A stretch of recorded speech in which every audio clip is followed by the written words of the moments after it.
get started.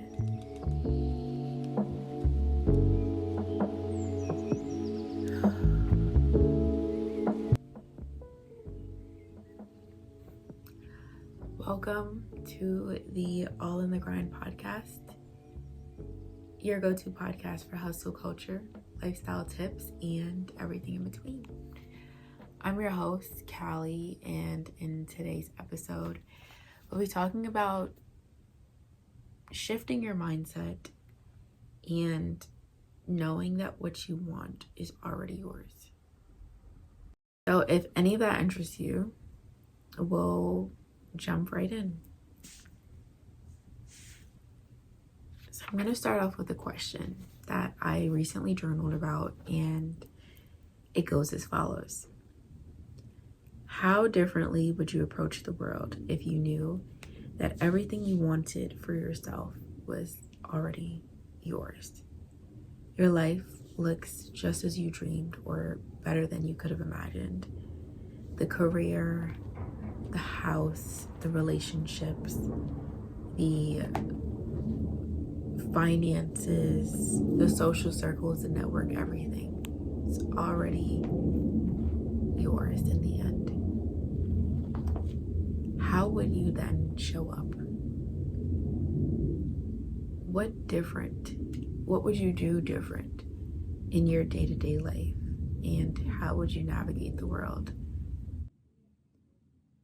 So when I think of this, I think of those situations where you can almost let doubt and fear dictate what it is you do in your life and what actions you take and don't take. For myself included, if so much is changing, all of that means that all you have to do is knowing that it's already yours and acting as such. Act as your authentic self who has what it is that you want. You got it. You got it.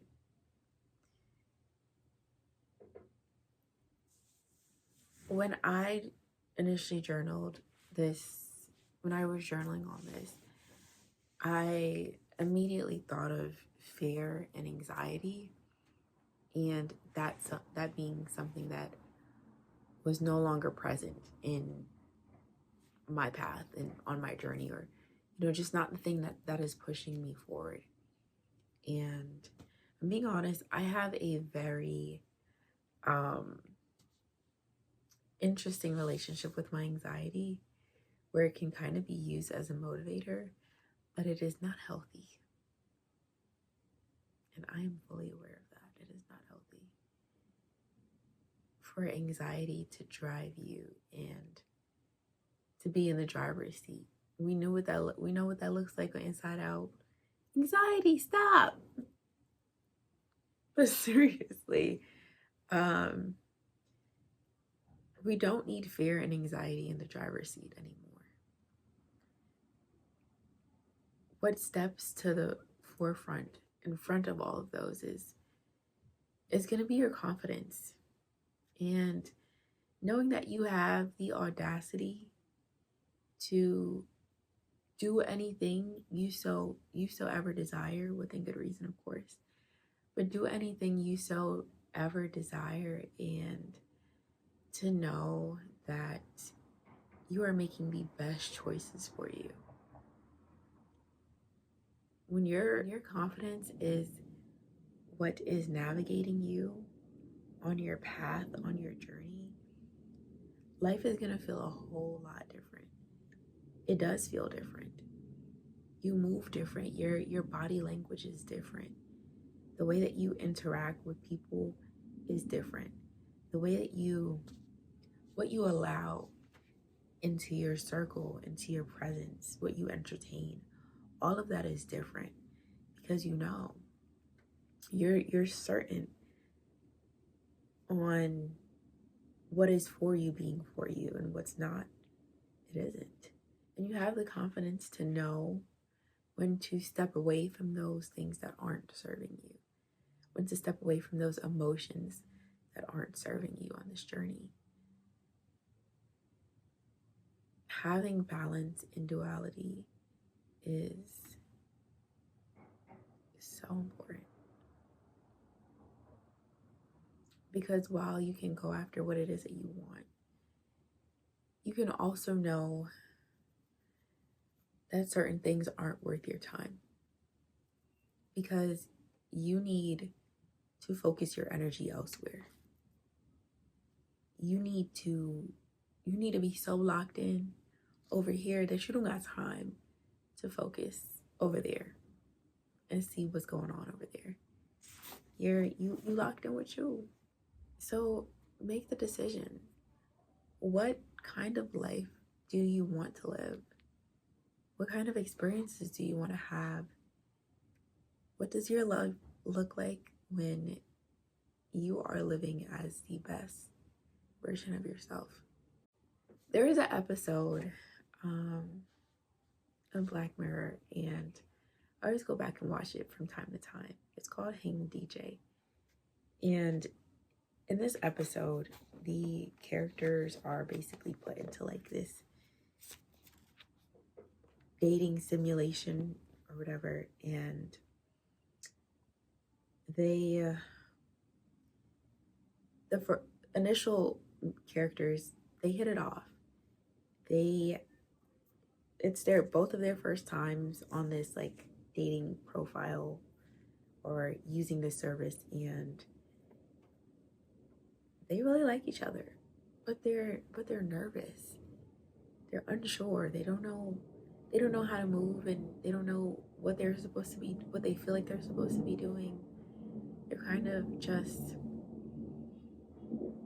not making many moves or any moves at all because they don't trust themselves. They're not in a state where they trust themselves yet. They probably don't know what they want. Yeah. And at some point in time, each of these characters, or both of the girl and the guy, they date each other. They go through a series of dating not only each other, but dating other people till they get to the point where they find their match. And there's this idea of like having like extreme accuracy, and this is the person that you're meant to be with, and all of your experiences are going to lead up to you finding said match. They move on. They spend however much time it is that they're meant to spend together, and they think about each other. They see each other again in passing, and it's this idea of almost like, damn, maybe they were the one, but like I didn't know. And at some point, the both of them kind of get tired of going through these trials. And I hope I'm not spoiling the episode, by the way, but they come back to each other. They come back to each other because the simulation decides to pair them up again.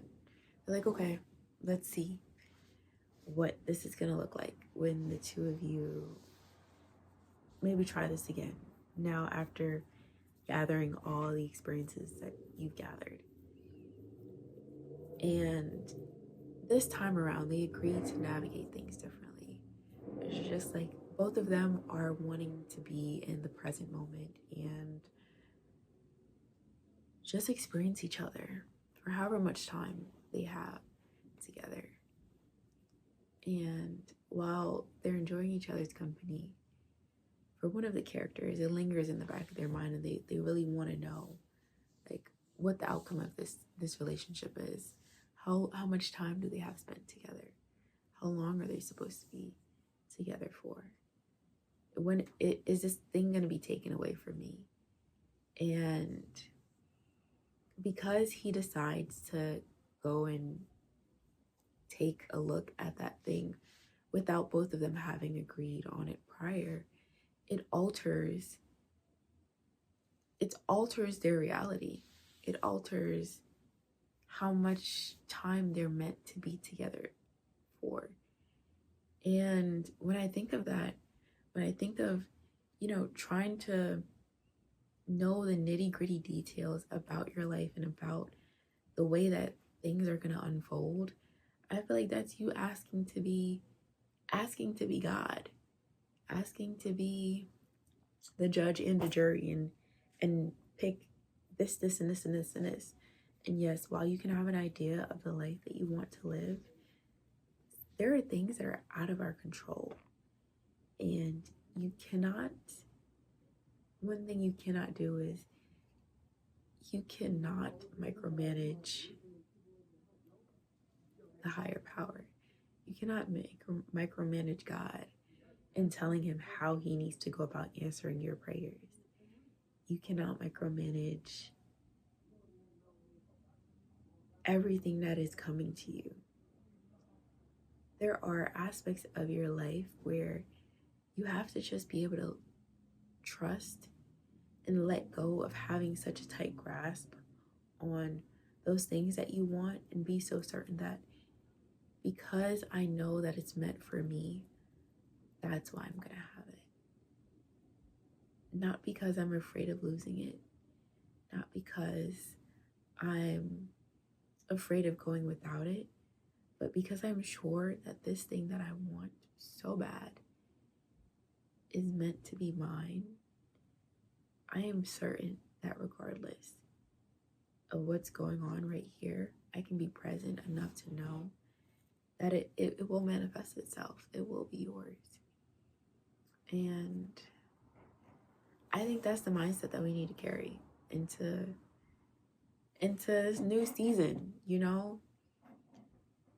I want us to be so certain about ourselves and about our lives, to where, you have a certainty. You plant a seed, you water it, you nurture it enough, it grows into a beautiful plant.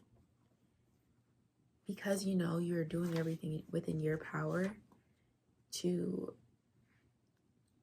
have it grow. But also there's an aspect of you that is relinquishing control, where you don't get to dictate the time when that first leaf pops up, or when that first little stem pops up. You don't get to dictate that part. But you do your part. You show up every day and you do your part in making that happen. So I'd like to end this off with a couple key actions. The first one is to visualize. Visualize what it is that you want. You have to be able to see it in your mind's eye to see it happen for you. What do you want to happen? Visualize it. Close your eyes, whether it be for a minute, 10 minutes, a day, and just visualize what it is that you want. Know what you want.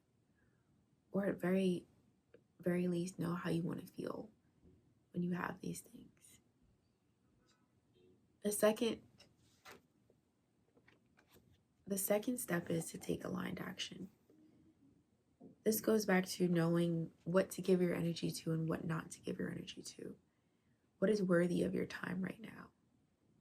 Where should you be pouring into? The third is to release attachment and control. You don't have to control every aspect of the things that are coming to you. You just have to trust. You just have to trust. Trust the process. And the fourth is to practice patience and gratitude. Gratitude is really big. Gratitude has honestly helped me get myself out of pessimistic points of thinking. There have been times when I've been really, really low, and I had to remind myself, like, hey, it might be bad, but it's not that bad. And what could I be grateful for in this moment, whether it be I'm grateful that I woke up today. I'm grateful that I am physically able to get in front of this camera and record this episode. I'm grateful that I have a voice. I'm grateful that I have a roof over my head. I'm grateful that I have the ability to go in the kitchen and prepare myself something to eat. That is more than enough to be grateful for, even if it's the small things. Be grateful. And when you're allowing yourself to live in the here and now, you don't have to think about things outside of yourself and figure that out too much. Just be present. Be present in every moment of your life. And when you find yourself in those states of thinking, bring your thoughts back, reel it back in, and ground yourself. Okay? So I'm going to leave you with a journal prompt, which is, if you knew without a doubt that your success was inevitable, how would you move differently? And what's stopping you from acting that way?